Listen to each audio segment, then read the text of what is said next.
काय म्हणाला, पोलीस भरती केव्हा निघणार आहे, पोलीस भरती केव्हा निघणार आहे ते अशाच मुलांनी विचारावं की ज्याला ग्राउंड मध्ये 47 पेक्षा जास्त मार्क्स आहेत, किमान 45 पेक्षा जास्त तरी मार्क्स असावेत आणि लेखी परीक्षेमध्ये 90 पेक्षा जास्त मार्क्स असावेत. ज्याने 90 आणि 47 चं टार्गेट ठेवलं त्याने आता विचार करायला हरकत नाहीये की पोलीस भरती केव्हा निघणार आहे.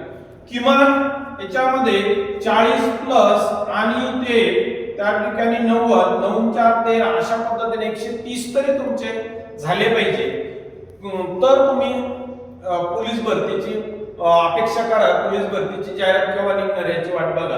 नाही तर आपले मार्क्स कमी जर असतील तर पहिल्यांदा हे मार्क्स कव्हर करण्याच्या साठी वेळ द्या. उलट पोलीस भरतीला जर वेळ होत असेल तर ते तुमच्यासाठी चांगलं आहे. तुम्ही त्या ठिकाणी 130च्या वर टार्गेट, 150 पैकी 130च्या वर टार्गेट ठेवा आणि तेव्हा पोलीस भरती केव्हा निघेल याचा विचार करा.